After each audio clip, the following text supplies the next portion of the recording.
Great, fantastic. So, it in terms of and what has been your total investment in this innovation so far? I think it's very interesting question. Okay, my investment is all my last 25 years knowledge. Yes. Nothing more than that. Or of course for patent some money has gone, but Yeah. okay, I'm giving little because I'm also represent IIT Bombay. But in this journey there are other people. I have got a very beautiful person, and then the manufacturer is at Pratisna Green Tech Energy, and they told me that okay, I was struggling because we had an idea, then I just had an idea of doing some other things, but we had an agreement with Pratisna Green Tech.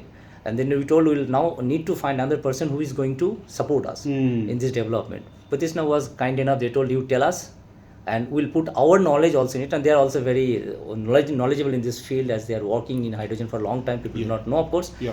But then they told you give us something, idea, and we'll fine tune it as a mechanical engineer and then give you the final product. Excellent. So that's what we of course Pratisna Green Tech has invested lots of money, but as a whole I cannot tell that one because we have not seen because their effort, their time, that I don't know. Okay, perfect. So at this point of time, what kind of a strategic tie-ups that you are seeking for large-scale deployments, or let's say your journey? Yeah. So I think you know that in this universe, triangle is the strongest bond.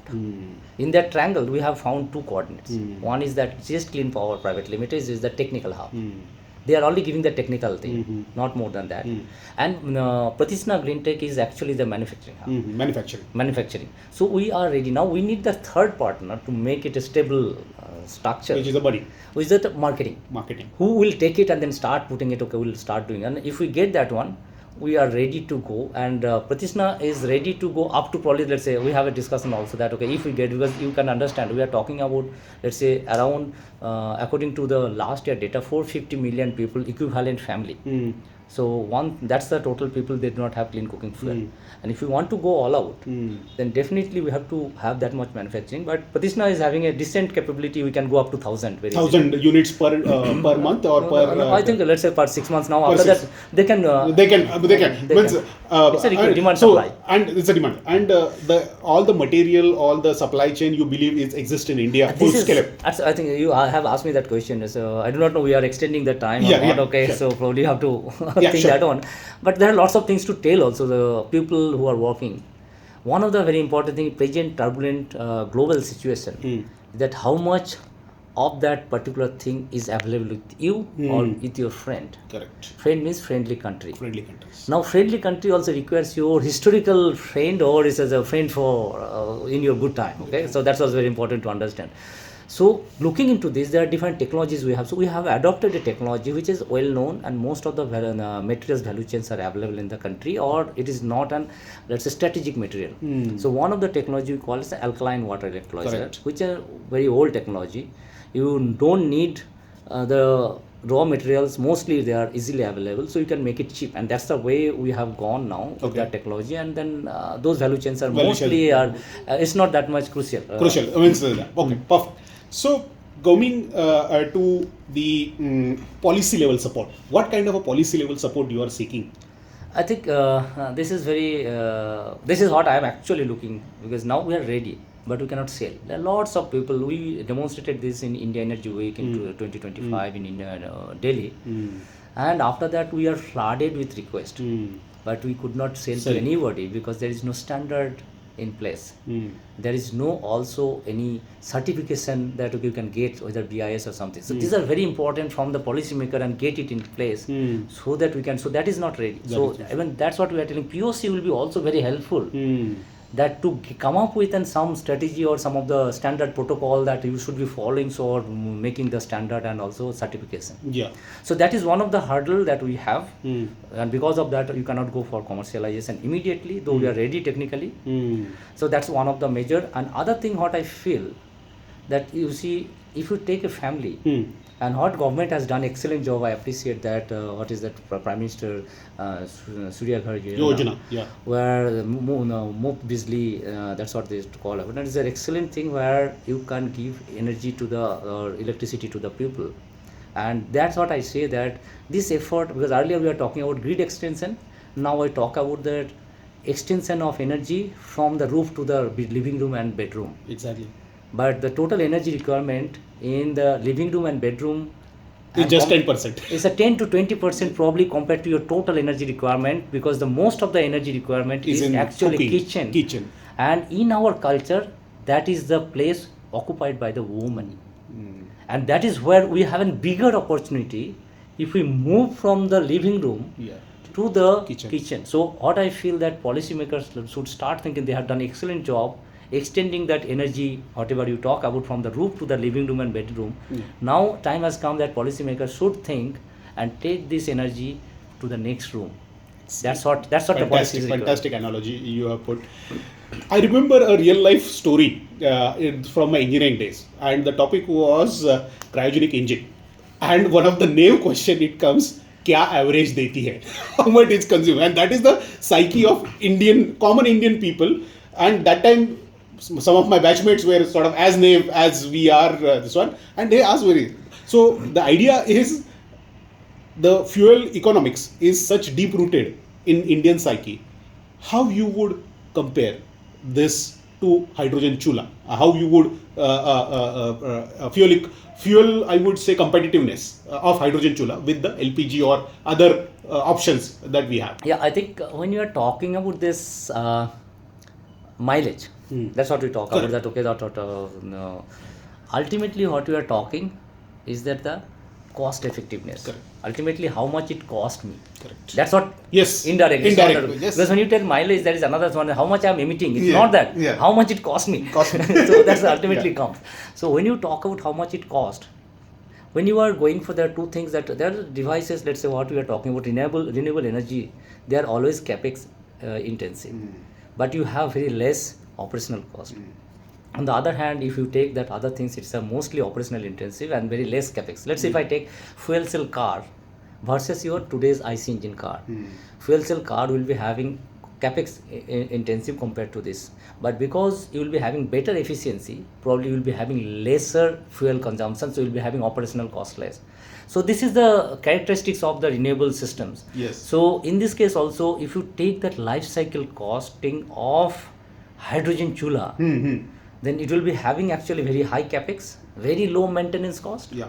As a result of that, you will be having, actually, if you do the total life cycle costing, it is expected very soon it will be very cost competitive with LPG cooking per day basis. Excellent. And top of that is the carbon. So can you throw some light on the carbon savings? We have some calculation now that in this total lifetime what we are telling, and we are also expecting that lifetime should be around 18 to 20 years, because it should match with the solar, because there are two important components, as I told, solar and electrolyzer. Yeah. Electrolyzer should be giving around 80,000 hours of life. That's a thumb rule number people talk about. In a year, if you get around 8,760 hours, if you divide by that, you get 10 hours, 10 years continuous operation. If you are talking about 3 hours operation in a day, or let's say, so it is very easy to extend it from 10 to 20 years, because right, so that's what our analogy is, that it will be matching with the solar plant life and this one. And if you bring all together, that cost will be actually very yes, I totally agree with you, because of the limited nature, limited use in a day. And in that time, you will be getting around 6 to 7 ton of CO2 saving. Yes. And that now costing, of course, carbon credit costing we cannot tell. Now it can have any value. Yeah, we are starting with the voluntary market, and we are starting with the compliance market very soon. Price will be discovered, but this will be definitely leading to saving of carbon, and that can be an important techno-commercial consideration. But that is one, I think, in the previous question somewhere you told, I missed out that, okay, benefits. Yes. This is the one cost. Whenever benefit comes, always we talk about the cost. Yes. How much it cost my pocket. Yes. You never say how much cost my life. You never talk about. So let us talk a little bit that how much the other things important. Have we ever calculated that in the lifetime of a woman living in the village, how much does it cost for her life? We have never calculated that, and we have never added that cost along with LPG or whatever you are doing. Correct. Until unless we do this, actually it's a comparison between apple and orange. Exactly. We have to come out of that, and we have to take in a holistic approach and try to see the total cost, how much is coming, and health. Now I'll give some of the advantage of this technology what we are talking about. You are getting hydrogen as a fuel, but you are getting oxygen as a byproduct. Even this oxygen is having hydrogen in it because some impurity. you will be not believing. You can check online. There is a institute in Japan. They call Hydrogen Institute or something like the research institute. They do not do anything on hydrogen combustion or hydrogen generation. They see if you inhale hydrogen, how you can revive your dead cell and stress cell. Okay. This is a new thing which I wanted to also share, because now there's a very recent research after COVID. Oxygen was very important, and recently I think after second wave there was an thing that lung was getting affected. Correct. And they have used hydrogen therapy. Okay. Giving hydrogen along with oxygen. This is only I am not from that field. Only I see the literature and then it excites me more. So they have given hydrogen with hydrogen. And this has revived the stress cell, because and without having any side effect, because hydrogen when it goes in body, it's having OH minus ion or whatever. That's the only thing it can have a radical, which is anyway available in our body. So there is nothing that you are putting something else, and you can reach to any level. Even you can go and reach to the brain cell which is stressed, because with oxygen hydrogen can reach there also, and it can, and this is the next level where it can go, and it is happening not in our country. I hope sometimes somebody will start this, and this is called hydrogen therapy. So you can produce also hydrogen. We also started some work that we wanted to fine tune that, if we get some medical team and then do that one, and you can fine tune in electrolyzer, and that oxygen you can produce not for only breathing, for hydrogen therapy as well. Hydrogen therapy also. That's a one thing which is futuristic. Now I'll tell today's date. When you are burning hydrogen, you will be only producing water or steam. So I say lightly, actually this will be a motivation for the even men to enter in the kitchen, because you will not go to the saloon for doing this in a lighter note. Right? So we say that why only woman is going, now men will, I want to also spend 1 hour time and cook, because I'll get some water for my shaving. No, facial. You get the steam. That the flame is coming, that is actually ultimately it's the steam. Yeah, true. So if you are very close to that, yes, what you have done, you have actually converted poison to a medicine. Because earlier it was CO and CO2, now it is only the steam. So you are combining, doctor, the energy and the beauty part, which is excellent. I wanted to tell you, this is the other thing. Benefit, and which will be, there will be now competition will be entering in the kitchen. Yes. Okay. So, and the third thing I wanted to tell you, which we have also proven now, and we are going to communicate this work also in the high impact factor journal. Of course, we are aiming.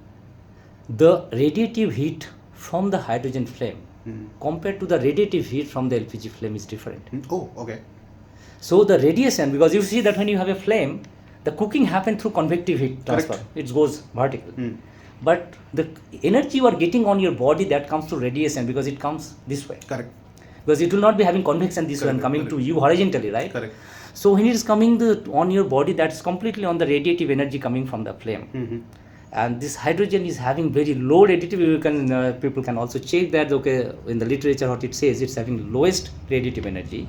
As a result of that, when you are cooking, the ambient temperature of the kitchen, sometimes if you have entered, if you are cooking and in the summer it's so hot, and the person who is cooking, whether it's irrespective man or woman, it's very hot. Yeah. Now it is one of the reason is that if you are cooking rice, then it is because of the radiative heat. Correct. If you are cooking chapati, it could be also because of radiative, plus the radiation from the hot plate that you are using for chapati. But so these are the things what we are now doing, and we have found that we kept a thermocouple at a distance of 1 feet from the hydrogen flame and also LPG flame. And there is a delta T of 8 to 9 degrees centigrade. Wow, 8 to 9 degree centigrade. Wow. Those data also we have, and that's the reason I was telling you. And this number when I told, it is I would say hydrogen cooking is a comfortable cooking then. It is compared to LPG. That's the thing. In a POC, you want to go to a realistic kitchen. I wanted to prove that. Correct. And this is what we are now at the stage. Lab, we have done it, and that's what we are going to. We are collaborating with the Cambridge University professors. She wants to, because she wants the gender equality. Okay. And she told that this number, that 8 degree is a huge number. Yes. Because I was not able to understand that the number. 8 degree is by any standard. It means even at an industrial scale, 4 degree makes a fantastic equation. In case of what we do, 30 degree, we are making 22 degree. Exactly at our home. Exactly. That is a great achievement. So this is what we have, and this is the people knew it, but people. So that's what there are. Of course, lots of concern about hydrogen, but lots of other advantage which people did not know. I'm glad you brought that out. Energy independence by 2047. That is the vision of our Honorable Prime Minister.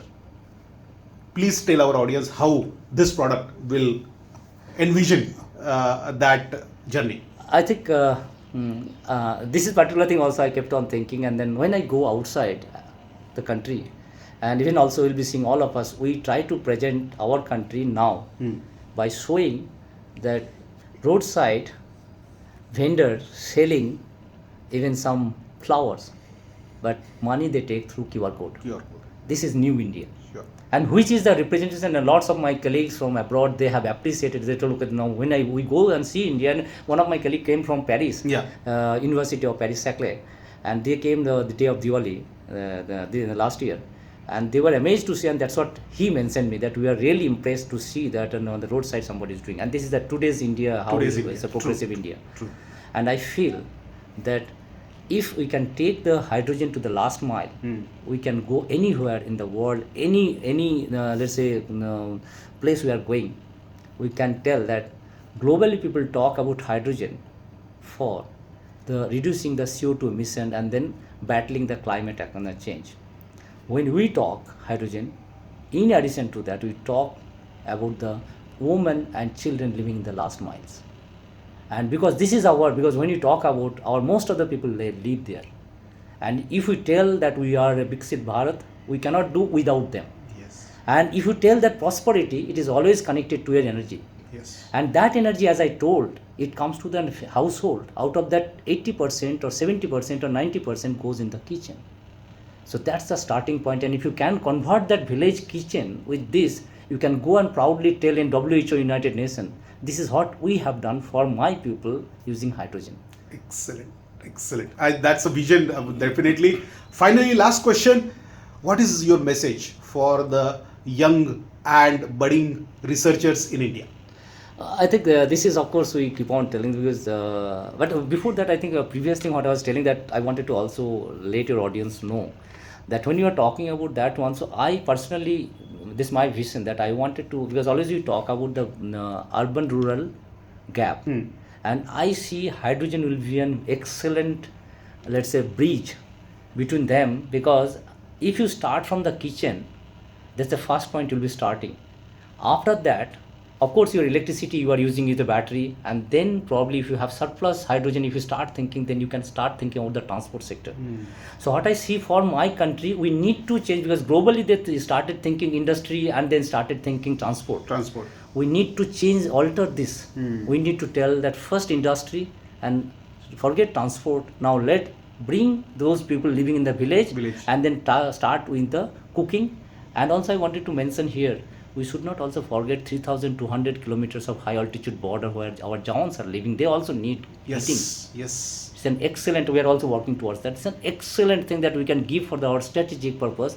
And I wanted to also tell that even if somebody who is also listening from, let's say, strategic sector, it will be, when you talk about Jawans, they are actually fighting battle at the last mile. It is for them, what they need is that the support of us. And when they say that, yes, you fight there, we are thinking here in the lab, and thinking for your oxygen, how to supply you. Yes. And if you can do that one, yes, I think they can do anything for us, right? Yeah. So, because I have seen those people, they're living in a place, it's called Bukhari, I think all of us, you know that, where they burn, again, kerosene inside an enclosed environment, and again, they are actually accepting CO and CO2. Yes. It is our moral duty being in the lab. Find a technology where we can give them, because they are sitting there only for us. Yeah. Can you do and develop a technology for them where at least they will be having that small chowni where they can which is completely clean at least. And that's what this also, it's not only for the, as you asked me that question earlier, I missed out, that it's not for the rural village, it's also for strategic and our Jawans who are living in that, and it's not a small distance. 3,200 kilometers is a huge distance, the border, they are sitting there. Excellent. And the other question you asked, what was that one that I forgot that one because you told, young generation. Yes, what is your message for the young generation, budding researchers? Yeah, because that's what I am mingling now in IIT, of course, all my students I'm telling. I feel one thing, as a researcher as well as an academician, I feel that which is hurting me. We need to change our system. We should not be evaluating a person based on that how many publications you have done. And if we do this change, and I'm trying to propagate this, but it will not work until because everybody works towards the requirement of the system. At this point of time, the requirement of the system, you do some research, an excellent research as an excellent researcher, let's say in India, and publish it. And that research you have done using the taxpayers' money, which should have gone to the village, it has not gone there, it has come to me, because the government also feels that they are investing on me as a share market, and they want to have a bigger return from me, which will be going in the society. That's what I feel as a citizen, that okay, probably that's the expectation of government. But if it is not happening, instead of that, we take that money and then supply it, let's say produce the knowledge, then give it free of cost to the entire world. And that world, if really I have made a knowledge which is worthy, and they come back with that knowledge, a product, and they again sell it to us. This is not right. And why it is happening? Because our system also, let's say if somebody comes, goes to a lab or some research organization or somewhere, they will never be seeing that how many products you have made and has gone in the field for my society. They will be always counting that, okay, how many papers you have published, because we do not have that self-respect.